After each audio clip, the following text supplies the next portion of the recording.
Canes fans, we just got another one. Welcome to the U, Ray Joseph. You are Locked On Canes, your daily podcast on the Miami Hurricanes, part of the Locked On Podcast Network, your team every day.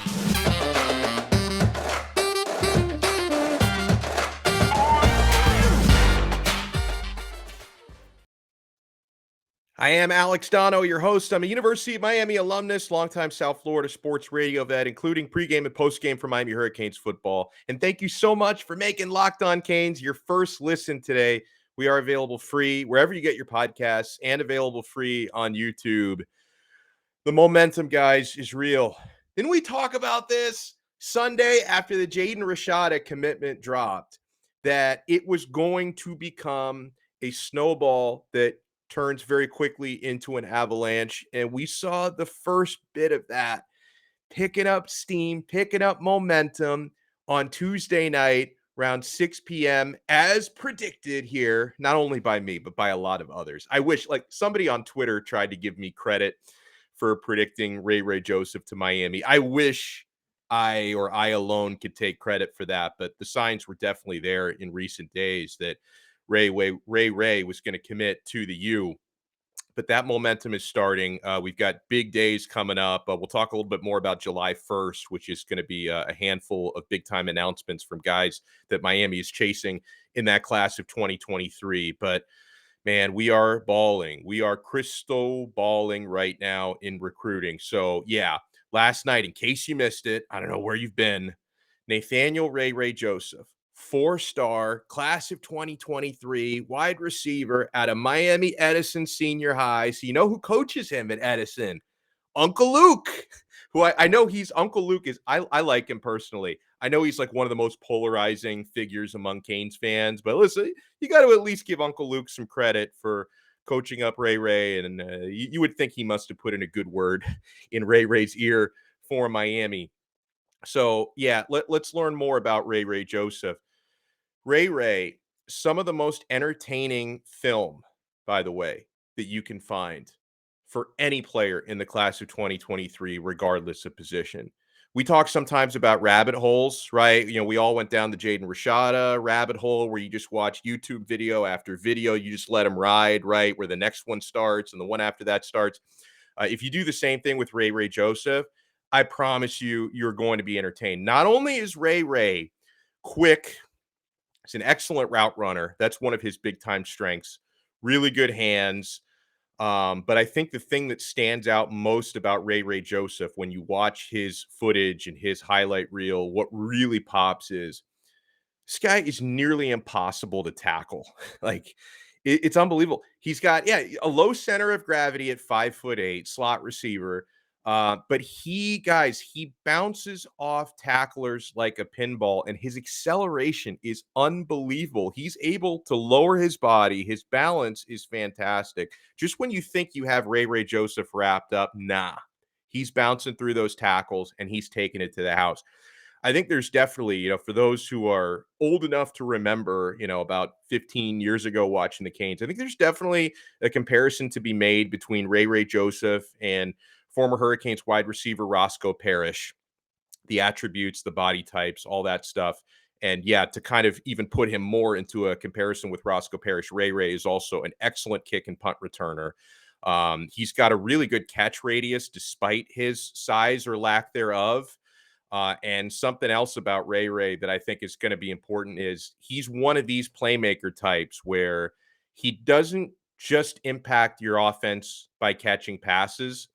You can line him up in the backfield for jet sweeps. He can make plays for your offense in a number of different ways. And folks, this is a full-on blue chipper, okay? And it's funny, man. I don't want to call anybody out, because I'm not obsessive enough to like save the receipts on everybody that I interact with on social media. But guys, less than 2 weeks ago, when I'm all over Canes Twitter, and by the way, make sure you follow our show at Locked On Canes. We will follow you back, but follow us at Locked On Canes. As recently as like 12, 11 days ago, I start to see people tweeting at us or just tweeting amongst themselves asking me and asking other people who cover Miami, hey, is it time to start worrying a little bit about recruiting? Because we just keep nabbing 3 stars. Like, why are we? And first of all, some of these 3 stars I think are underrated. I think that Emory Williams, the 3-star quarterback, and I know he kind of feels like, unfair to him, but he kind of feels like back page news because Miami gets Jaden Rashada a few days later. But Emory Williams, I think, can be developed into something better than a 3-star. In fact, he's still got one more high school season to play. This guy was discovered late. He might end up being considered a 4-star by the time he actually finishes playing high school ball. I would say the same thing about the 3-star tight ends that Miami got last week, Reed McKeska and Jackson Carver, especially McKeska with the girth to go along with his height. He looks like he could suit up and play major Power 5 football right now. The guy is absolutely built. He's like 6'5.5", 245 pounds. Like he looks at 17 years old. He's already got like a 19, 20-year-old, been in the weight room for a couple of years type of physique. But yeah, up until, before the Jaden Rashada domino fell, and now the Ray Joseph domino falls, like I actually saw people concerned, like, man, Miami, they keep getting all these 3-stars. How is this different from what we were doing before? At what point do we start to kind of wonder about what Mario Cristobal is doing? Well, okay, the 4 stars have started to fall into place, and folks, Miami's going to get, I think, a couple 5-stars in this class, bona fide 5 stars. Because Jaden Rashada is very close. He's like a decimal of a percentage point behind being considered a 5-star according to 24/7. Like he's right there. I do think that there are 5 stars that are well within Miami's grasp. One of those at wide receiver, who we're going to talk about to go along with the Ray Joseph commit. But I think anybody who was like starting to wonder, at what point do I start getting worried about Cristobal's first full recruiting class? Don't worry. Don't worry your pretty little brain about it, okay? Because the Avalanche is coming, man. The Avalanche has already started. By the time that gets to the foot of the mountain, it's going to be a really big avalanche. I don't know if there's a term for that. It's going to be, it's going to cover entire villages with snow, is how big that avalanche is going to be. And yeah, Ray Joseph, another 4-star who could have 5-star type talent to be unlocked at the next level. And we got a YouTube comment last night after this commitment dropped. I love this Ray Joseph commit. They said, to me, this guy is even better than Jalen Brown. Well, guess what, YouTuber? We'll probably end up with both Ray and Jalen Brown, because Jalen Brown, he's very strongly trending right now to the University of Miami. So, okay, for those who like to keep tabs on what is the class ranked, how does Miami's 2023 class compare to the rest of the country? Our friend Alan Rubenstein at caneswarning.com, he actually he was teaching me about how, like, you can do like a calculator that they have on 24/7, where even before a commit drops, you can like put him in a little computer and figure out what the class is going to be. So there's a couple more things we can look into for the coming days. But after this Ray Joseph commit, it moves Miami now into a top 25 recruiting class for the class of 2023. So before Jaden Rashada dropped, Miami had the 44th class. Right after Jaden Rashada, they moved up to 33, or I guess to 36 actually, and now they've moved into the top 25. Ray Joseph, his specific recruiting ranking, he's the 105th ranked overall player in the class of 2023, the 16th ranked wide receiver, 22nd ranked overall player from the state of Florida. And so, yeah, now you've got Jaden Rashada, Ray Joseph. And if you look at the possibilities here for the wide receiver class in 2023, I mentioned Jalen Brown potentially coming. I feel pretty good about that one. You've already got Robbie Washington and Ray Joseph locked in. So you talk about in the same recruiting class, folks.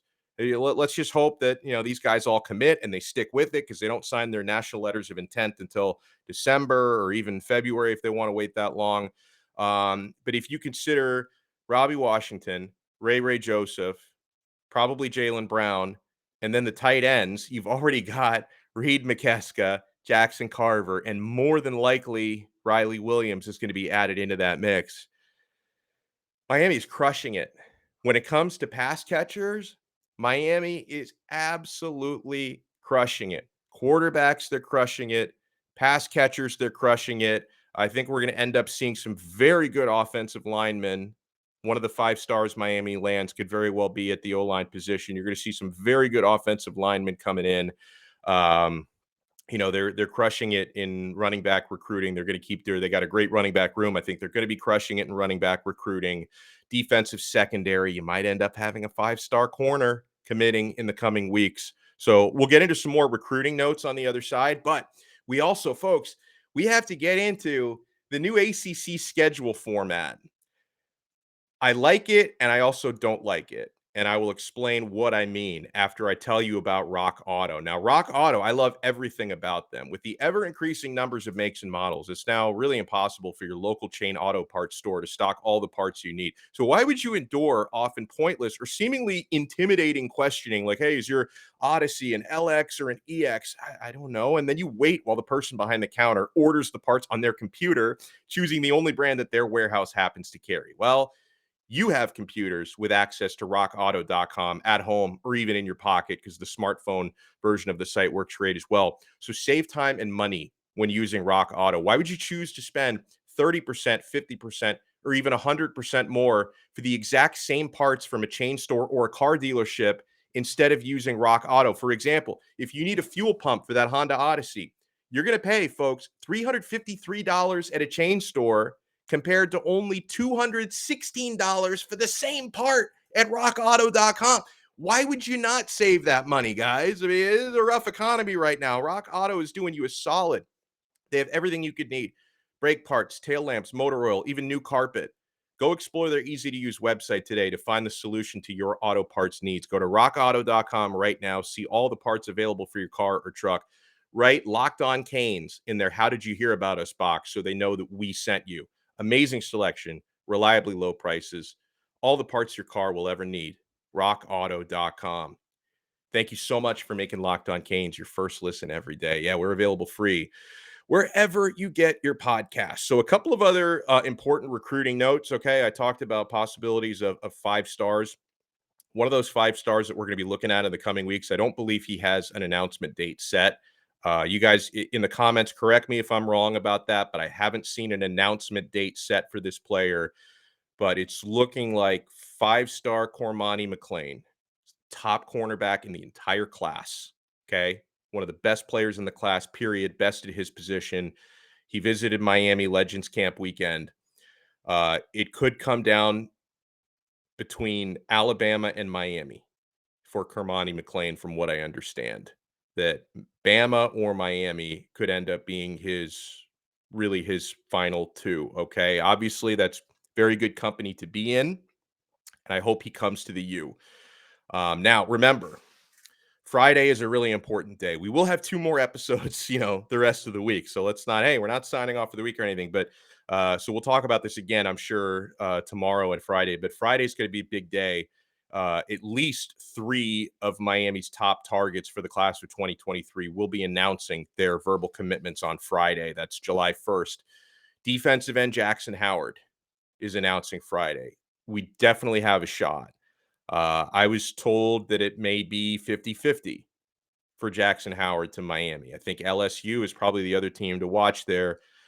4-star, and he's already got that Power 5 ready physique. 6'4", 245 pounds as an edge rusher. Also plays tight end in high school, but Miami is recruiting him as an edge rusher. So yeah, this could be an immediate impact guy for whoever lands him. Another commitment that's going to be announced on Friday always brings a smile to my face when I talk about this player. Athlete Collins Acheampong. He's going to play defensive end in college. 4-star player, Southern California. The name of his high school escapes me, but hey, nobody cares. Southern California. So Anaheim area, but he grew up in Ghana, moved over to the States originally to play basketball because he's 6'7". Gave football a try now late in his high school career. I don't think anybody has recruited Collins Acheampong harder than I have. Right? I mean, a lot of these players coming in, credit to Stephen Field, credit to Cristobal, Josh Gaddis, Alex Weirball. if Collins Acheampong, if he picks Miami, I deserve some kind of credit for it. And I'm tongue in cheek here. I'm not that much of an egomaniac, but I've been singing the praises of Collins Acheampong for literally months. I am his biggest fan. I'm starting to actually feel more and more optimistic about Acheampong before his Friday announcement. I'm fingers crossed. I think Miami has a good shot at Acheampong. Like everybody else seemed to be. He was on campus, Legends Camp weekend, just made an official visit. Uh, just athletic phenomenon, 6'7", very, very high ceiling. I'm not exactly sure where his floor is because he just started playing football, but this guy, I believe Miami has the coaches to turn him into something incredible. Okay. Another announcement coming down Friday. This one I feel very good about. 4-star tight end Riley Williams is going to announce. This one almost feels like a slam dunk. I say almost because nearly 100% of the trends and predictions are coming in on Miami. So again, you think about Miami can land Riley Williams. You've already got Reed McKeska, Jackson Carver. Riley Williams is more highly touted than either of the two of those other guys. They're all very good.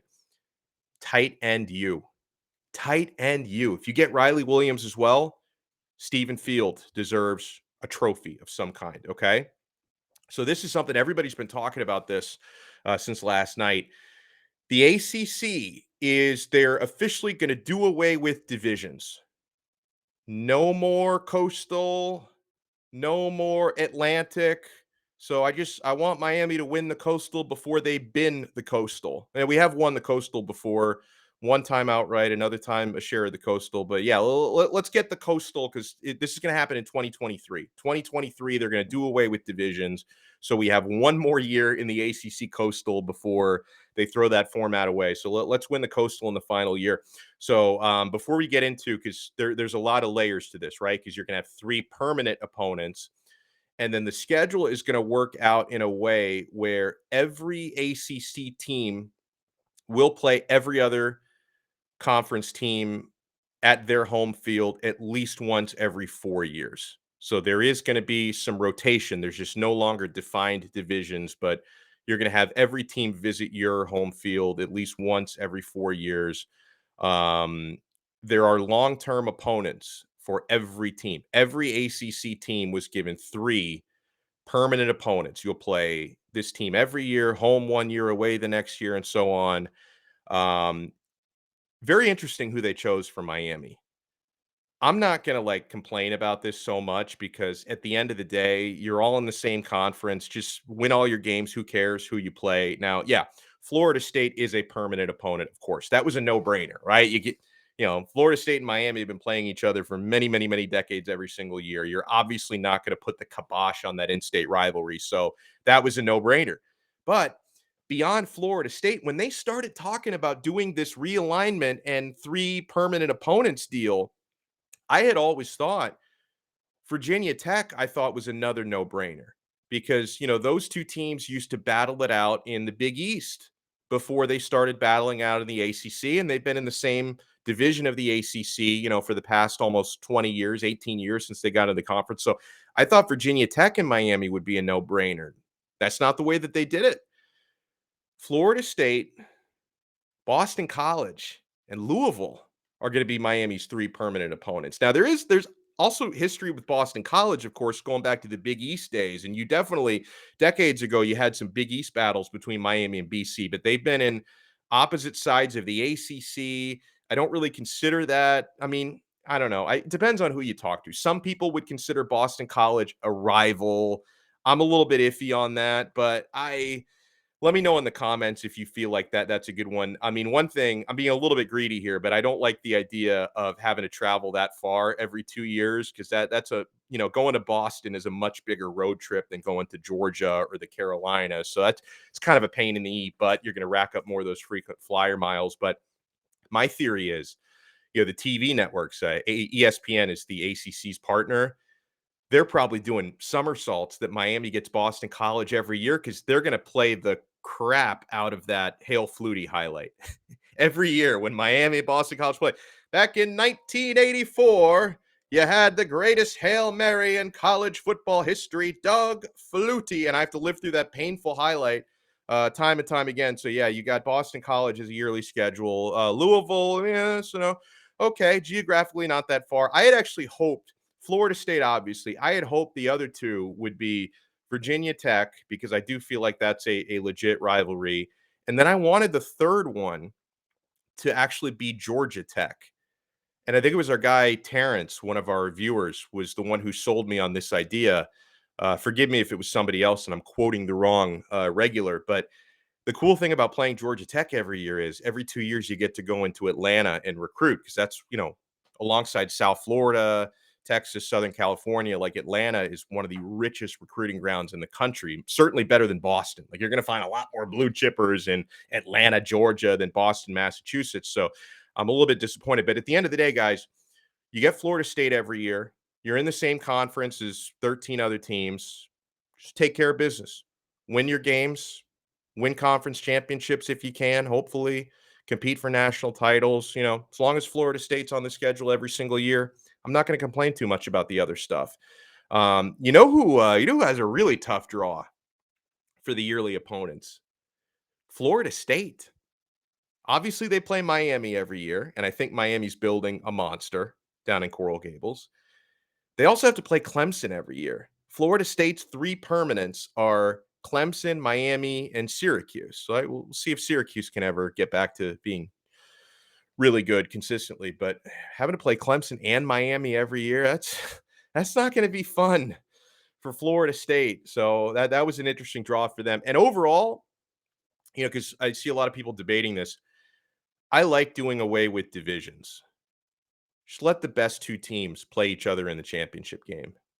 Like, if the two best teams were in the Atlantic Division or the two best teams are in the Coastal, like just the whole politics of the alignment, what they can't face each other in the ACC championship game just because you have these imaginary lines drawn, it makes no sense. You play out the conference schedule. May the best two teams meet in the ACC championship game. I think that's the more fair model, and it's the more sensical model. So here we go, and that's the way the Big 12 has done it like this for years, where they don't have divisions, just the best. And when I say the best two teams, the way that they define that is the top two conference records. So non-conference games don't count. So if God forbid Miami loses to Texas A&M, that has nothing to do with the ACC championship game. The top two conference winning percentages will face each other in the ACC championship game, and I like it that way. It's worked for the Big 12. I think it's going to work for the ACC as well.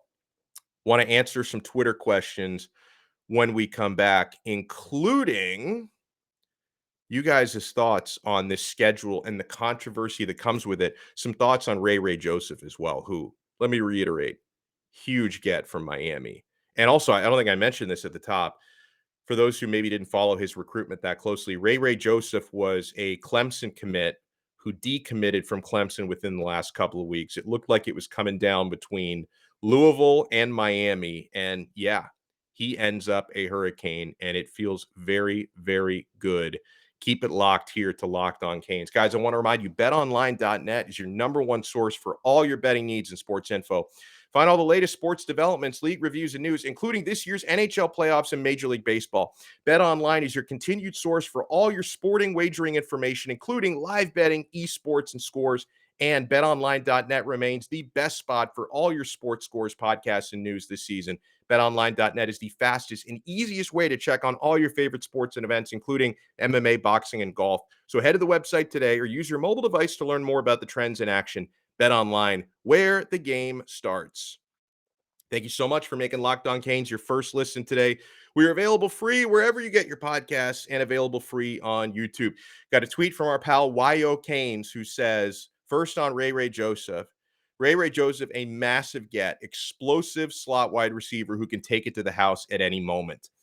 Yes, if I would use, if you ask me, one word to describe Ray Joseph, I think the best word to describe him is playmaker.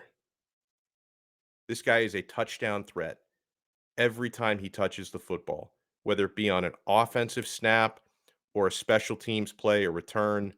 Ray Joseph is a threat to take it to the end zone on any given play. Yes. YO Kane also says, I wish they would have included Virginia Tech in the 3 annual opponents. The 3 are all from the Atlantic side. So that's true. That's interesting. They're all 3 teams that Miami's going to face every year are all from the other side of the ACC. So he says it's nice to play some new teams more often. Yeah, because obviously Miami always plays Florida State, but very seldom does Miami play Boston College these days. And Louisville, it's once in a blue moon type of thing as well. Canes Legacy tweeted to us. As usual, the ACC screwed it up by not giving us Virginia Tech. It's one of the few real rivalries within the ACC that has historical significance going back to the Big East days. I'm sure FSU isn't happy either, but that's because they're guaranteed 2 losses every year from Clemson and from Miami. Well, guys, I've had an awesome time talking to everyone here on another episode of Locked On Canes, part of the Locked On Podcast Network, your team every day. And hey, get more on the ACC by making Locked On ACC your second listen every day. Host Candace Cooper and the local experts of Locked On take you across the ACC in 30 minutes or less. Make Locked On ACC your second listen. Locked On ACC. We will talk to you guys tomorrow on another episode of Locked On Canes.